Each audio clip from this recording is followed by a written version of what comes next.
Long before Birkin bags caused waiting lists to stretch for years, before Hermes became a symbol of ultimate status, there was just one man, Paris.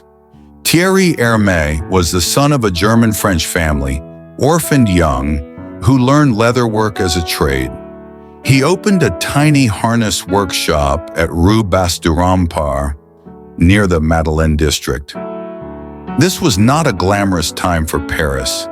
The city was crowded, filthy, still recovering from revolution. But the nobility still rode in their carriages, and their horses needed the finest saddlery. Thierry built a reputation one stitch at a time. His harnesses were strong, beautifully crafted, and above all, comfortable for the horse. This was revolutionary. At a time when horses were treated as machines, Thierry Hermès made equipment that reduced sores and pain. He earned medals at Paris exhibitions for his craftsmanship. Kings, dukes, and wealthy carriage owners sought him out. Hermès became the quiet luxury of the 19th century, known only to those who could afford the very best. He was not yet a fashion brand, but he was building something far more enduring, a legacy of perfection in craft.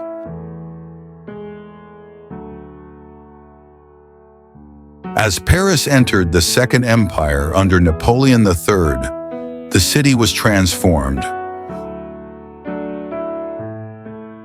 Wide boulevards replaced narrow medieval streets, gas lamps lit the nights, and carriages became more elegant than ever. Hermès thrived. By the mid-1800s, Thierry's workshop was producing not just harnesses but saddles, bridles, and riding gear for Europe's elite.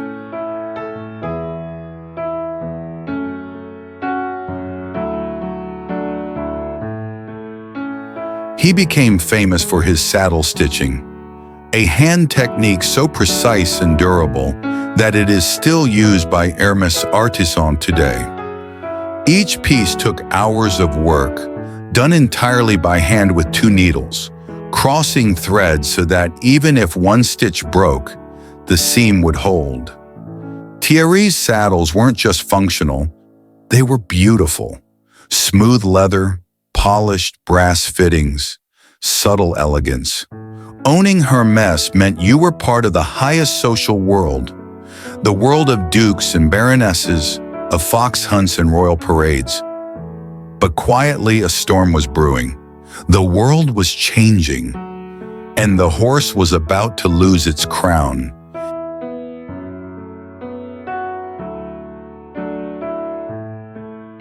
When Thierry passed away, his son Charles-Émile took over and faced a new challenge: the automobile. By the late 19th century, the car began to replace the carriage. Demand for saddles and harnesses dropped. But Charles-Émile was clever. He realized that wealthy families still needed to travel. Only now they traveled by train, ship, and motorcar. So in 1880, he moved Hermès to a new location, 24 Rue du Faubourg Saint-Honoré, the very address that remains Hermès' heart today. Here, Hermès began producing luggage. Handcrafted trunks and bags designed for the new age of travel. Their style carried the spirit of the equestrian past: fine leathers, strong handles, perfect stitching.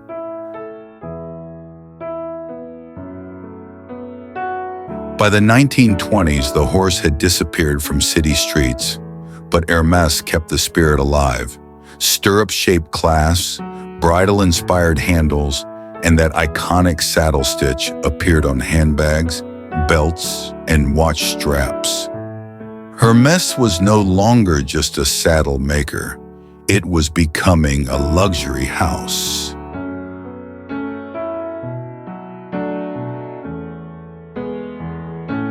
The 1920s and 1930s saw Hermès rise to true fashion fame. Émile Maurice Hermès, Charlotte Émile's son, was an innovator. He secured exclusive rights to use the newly invented zipper in leather goods, making Hermès the first brand in France to use it. He created the first Hermès handbag in 1922, originally for his wife, who wanted a practical, elegant bag. In 1935, Hermès introduced the sac à dépêche, a structured leather bag that became the favorite of Grace Kelly. When she used it to shield her pregnancy from paparazzi cameras, the photo appeared worldwide. And the bag was renamed the Kelly. 2 years later, in 1937, Hermès released its first silk scarf, inspired by equestrian motifs. Each scarf was a miniature work of art, printed and finished by hand. These innovations transformed Hermès from a leather workshop into a fashion house, one that embodied Parisian chic.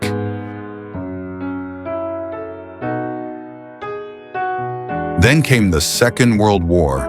France was occupied, leather was rationed, Hermès production nearly halted. But unlike other brands that shut down completely, Hermès kept working quietly, producing what it could, keeping artisans employed. After the war, Hermès became a symbol of quiet resilience. Its bright orange box, adopted during the war when traditional materials ran out, became an icon. What started as a shortage turned into a trademark. By the 1950s and 60s, the world was traveling again, and Hermès became the discreet companion of the jet set. Celebrities, royals, and first ladies carried Hermès bags. Its scarves appeared in films, tied around the necks of screen sirens.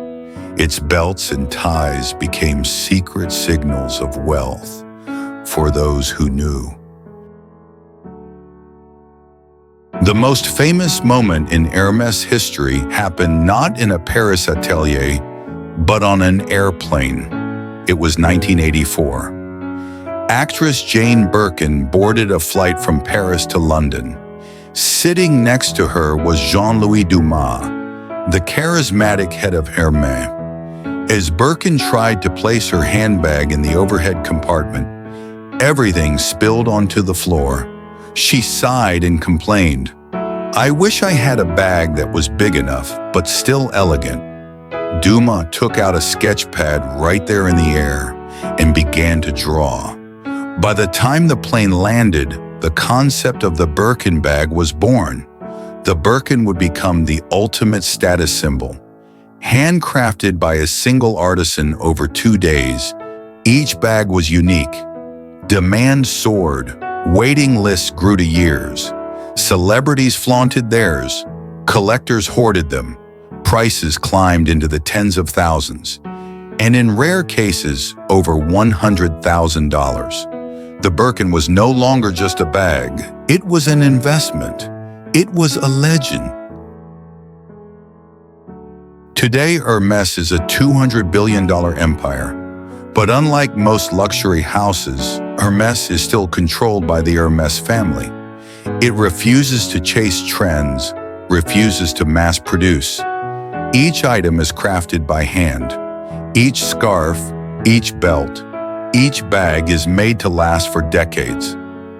This philosophy makes Hermès one of the most profitable brands in history and one of the hardest to get. Its stores famously limit purchases. Its products are not sold online the way other luxury brands are. Hermès has turned scarcity into desire, and desire into an art form.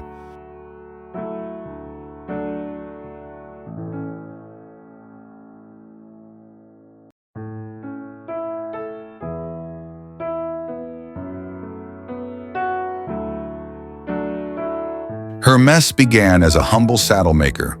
Today it is a beacon of quiet power. Its orange boxes have become symbols of celebration. Its Kelly and Birkin bags, cultural icons. But the secret to Hermès' success is not just leather or marketing, it is time.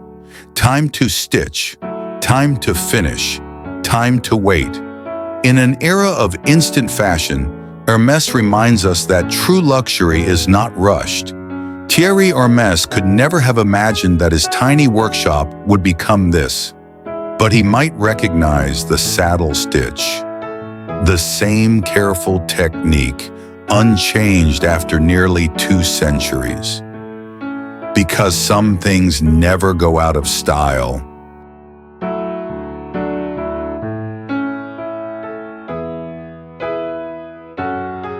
If you were fascinated by the untold story of Hermès, share this episode with someone who dreams of carrying a Kelly or Birkin. And don't forget to subscribe to Untold History, because behind every famous name, there's a story waiting to be told.